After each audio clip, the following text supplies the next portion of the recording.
Solar കേരളയുടെ പുതിയ വീഡിയോയിലേക്ക് എല്ലാവർക്കും ഊഷ്മളമായ സ്വാഗതം. ഇന്ന് പരിചിന്തിക്കുന്ന വിഷയം മഴക്കാലങ്ങളിൽ സോളാർ വൈദ്യുതി കുറയുമോ എന്നുള്ളതാണ്. ഈ ചോദ്യം കേൾക്കുമ്പോൾ നിങ്ങൾ മനസ്സിൽ സ്വാഭാവികമായിട്ട് ഉത്തരം പറയും, കുറയുമെന്ന് തന്നെ. പക്ഷേ സോളാർ ഇൻസ്റ്റാൾ ചെയ്ത മറ്റൊരാളോട് ചോദിക്കുമ്പോൾ അവരുടെ ഉത്തരം മറ്റൊന്നായിരിക്കും. അതെന്താണ്? നല്ല വെയിലും ചൂടുമുള്ള വേനൽക്കാല മാസങ്ങളിൽ സോളാർ പാനലിൽ നിന്നും വൈദ്യുതി കുറവായിരിക്കും. അതായത് വേനൽക്കാല മാസമായ ഏപ്രിൽ മെയ് മാസങ്ങളിൽ സോളാർ വൈദ്യുതി കുറവുള്ള മാസങ്ങളാണ്. ഇതിൻ്റെ കാരണം ചൂട് കൂടിയാൽ സോളാർ പാനലിൻ്റെ ഔട്ട്പുട്ട് കുറയും എന്നുള്ളതാണ്. സോളാർ വൈദ്യുതി ഏറ്റവും കിട്ടുന്ന മാസങ്ങളാണ് ഡിസംബർ ജനുവരി മാസങ്ങൾ. കാരണം അന്തരീക്ഷം തണുത്തിരിക്കുന്ന സമയങ്ങളാണ്. ഇതിൽ നിന്നും മനസ്സിലാക്കാവുന്നൊരു സംഗതി, അന്തരീക്ഷം തണുത്തിരിക്കുന്ന സമയങ്ങളിൽ നമുക്ക് കൂടുതൽ വൈദ്യുതി ലഭിക്കുന്നു. അതായത് മഴയുള്ള ദിവസങ്ങളിൽ അന്തരീക്ഷം തണുത്തിരിക്കുന്നു, മഴക്കാറില്ലാത്ത തെളിഞ്ഞ ആകാശമുള്ള മഴയുള്ള ദിവസങ്ങളിൽ സോളാറിൽ നിന്ന് കൂടുതൽ വൈദ്യുതി ലഭിക്കുന്നു. ഈ പറഞ്ഞിരിക്കുന്നത് ശരിയാണോ എന്ന് എങ്ങനെ അറിയാൻ സാധിക്കും? നിങ്ങളുടെ വീടിനടുത്തുള്ള സോളാർ ഇൻസ്റ്റാൾ ചെയ്തിരിക്കുന്ന ഒരാളോട് ചോദിക്കുക. വേനൽക്കാലമായ മെയ് മാസവും മഴക്കാലമായ സെപ്റ്റംബർ മാസവും ഇവ തമ്മിൽ താരതമ്യം ഏത് മാസങ്ങളിലാണ് കൂടുതൽ വൈദ്യുതി യൂണിറ്റ് ലഭിക്കുന്നതെന്ന് നിങ്ങൾ അവരോടൊന്ന് ചോദിക്കുക. ഏത് കാര്യവും നേരിട്ട് ചോദിച്ച് ഉറപ്പുവരുത്തുന്നതാണ് അതിൻ്റെ പ്രായോഗികമായ രീതി. എന്തുകൊണ്ടാണ് ഇങ്ങനെ പറഞ്ഞതെന്ന് വെച്ചാൽ, ഈ പറഞ്ഞതിൻ്റെ ഉത്തരം സോളാർ ഇൻസ്റ്റാളർ പറഞ്ഞാലും നിങ്ങൾക്ക് ഒരുപക്ഷെ വിശ്വസിക്കാൻ പ്രയാസം തോന്നും. സാധാരണഗതിയിൽ ജൂൺ ജൂലൈ മാസങ്ങളിൽ മഴക്കാറുകൾ കൂടുതലുള്ള മാസങ്ങളാണ്. ഈ മാസങ്ങളിൽ സോളാർ വൈദ്യുതി കിട്ടില്ല എന്നല്ല, മറ്റ് മാസങ്ങളെ അപേക്ഷിച്ച് താരതമ്യേന കുറവാണ്. ഇതിൽ നിന്ന് ഒരു കാര്യം നമുക്ക് മനസ്സിലാകും, മഴയുള്ള ദിവസങ്ങളിൽ വൈദ്യുതി ലഭിക്കും, എന്നാൽ മഴക്കാറുള്ള ദിവസങ്ങളിൽ വൈദ്യുതി കുറയും എന്നാണ്. മറ്റൊരു കാരണം കൂടെ ഉണ്ട് വൈദ്യുതി കുറയുന്നതിന്. ജനുവരി 21 സൂര്യൻ തെക്ക് ഭാഗത്തും മാർച്ച് 21 സൂര്യൻ മധ്യഭാഗത്തും ജൂൺ 21 സൂര്യൻ വടക്ക് ഭാഗത്തും സെപ്റ്റംബർ 21 സൂര്യൻ മധ്യഭാഗത്തും വരുന്നു. സോളാർ പാനൽ സാധാരണയായിട്ട് തെക്കോട്ട് ഒരു 12 മുതൽ 15 ഡിഗ്രി വരെ ചരിച്ചു വച്ചിരിക്കുന്നു. ഈ കാരണത്താൽ ജൂൺ ജൂലൈ മാസങ്ങളിൽ സൂര്യൻ വടക്ക് ഭാഗത്താണ്, അതായത് സോളാർ പാനൽ തെക്കോട്ടും ചരിച്ചു വച്ചിരിക്കുന്നു. അപ്പോൾ സൂര്യനിൽ നിന്നുള്ള ചരിഞ്ഞ വെളിച്ചമാണ് പാനലിൽ പതിക്കുന്നത്. ഒരു ഉദാഹരണം ചിന്തിച്ചാൽ, ഒരാണി ചരിച്ചു വെച്ചടിക്കുകയാണെങ്കിൽ അത് കീറാൻ ബുദ്ധിമുട്ടാണ്. ഇതുപോലെ തന്നെയാണ് സൂര്യപ്രകാശത്തിലെ ഫോട്ടോൺ ചരിഞ്ഞു വരുന്നതിനാൽ പാനലിനകത്തേക്ക് കയറുന്നത് ബുദ്ധിമുട്ടാണ്.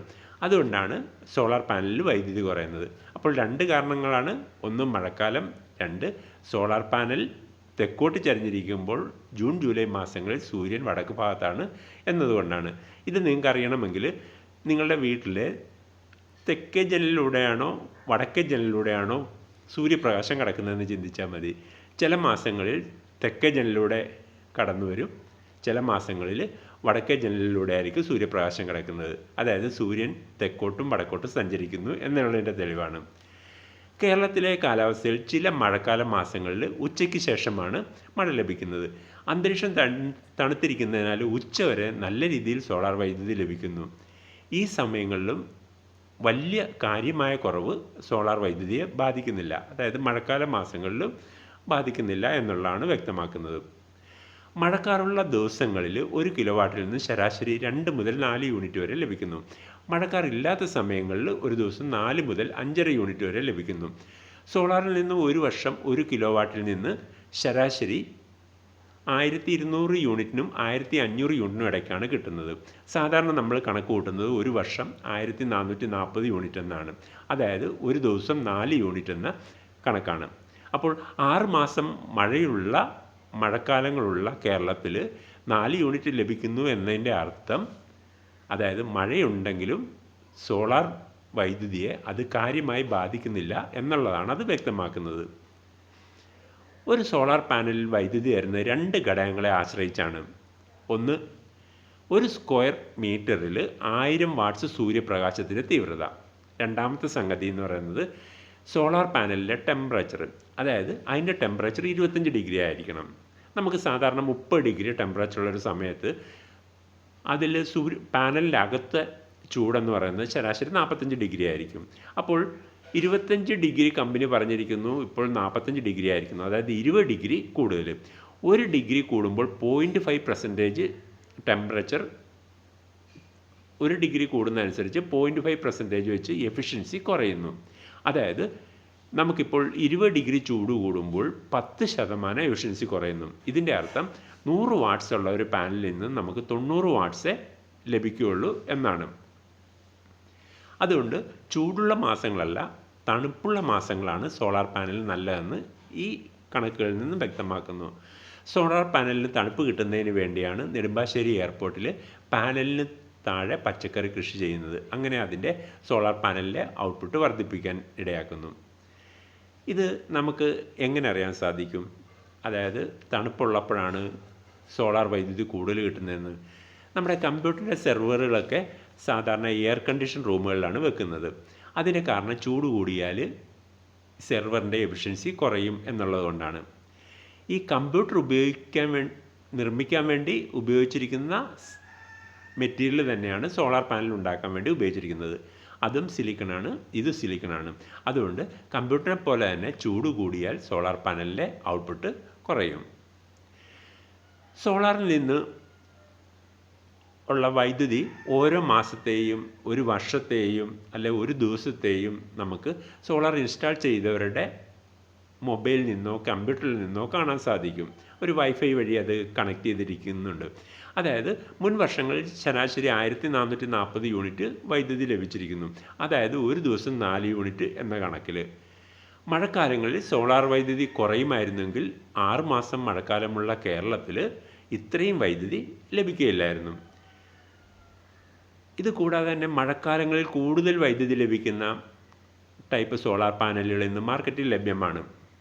മോണോപെർക്ക്, എൻ ടൈപ്പ്, പെർട്ടെന്ന് പറയുമ്പോൾ പെർക്കാണെന്ന് വിചാരിക്കും, പെർക്കല്ല, പെർട്ട്. അങ്ങനെയുള്ള ടെക്നോളജിയുള്ള സോളാർ പാനലുകൾ ചെറിയ പ്രകാശത്തിലും കൂടുതൽ വൈദ്യുതി നൽകുന്നു. ഇപ്പോൾ ഈ ഒരു കാര്യം കേട്ടത് ഒരു പുതിയൊരു കാര്യമായിട്ടായിരിക്കും നിങ്ങൾക്ക് തോന്നുന്നത്.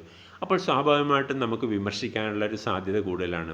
ഇപ്പോൾ ഇങ്ങനെ ചിന്തിക്കുന്നുവെങ്കിൽ നമുക്ക് എന്ത് ചെയ്യും? ഒന്നെങ്കിൽ നിങ്ങൾക്ക് ഗൂഗിളിൽ പരിശോധിക്കാം പറഞ്ഞത് ശരിയാണോ എന്ന്. അല്ലെങ്കിൽ എന്ത് ചെയ്യാം? സോളാർ ഇൻസ്റ്റാൾ ചെയ്ത ഒരാളോട് ചോദിക്കാം. സാധാരണഗതിയിൽ പറയുന്നത് നിങ്ങൾക്കൊരു തീരുമാനമെടുക്കുന്നതിന് മുമ്പ് അത് ചെയ്ത 4-5 ആളുടെ അടുക്കൽ ചോദിക്കുക എന്നുള്ളതാണ്. അപ്പോൾ സോളാറിനെ ഇൻസ്റ്റാൾ ചെയ്തിരിക്കുന്ന 4-5 ആളുടെ അടുക്കൽ ചോദിക്കുന്നെങ്കിൽ നിങ്ങൾക്ക് ഈ കാര്യങ്ങൾ നന്നായിട്ട് മനസ്സിലാക്കാൻ സാധിക്കും.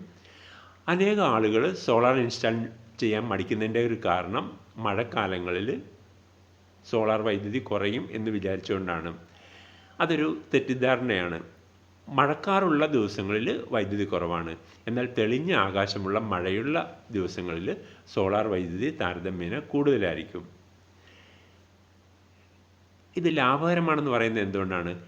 കേരളത്തിനെ അപേക്ഷിച്ച് 1/3 സോളാർ വൈദ്യുതി ലഭിക്കുന്ന ജർമ്മനിയിൽ സോളാർ വൈദ്യുതി വളരെ ലാഭകരമായതിനാൽ അവിടെ ആ രാജ്യത്ത് 40% റിന്യൂവബിൾ എനർജി ഉപയോഗിക്കുന്നു.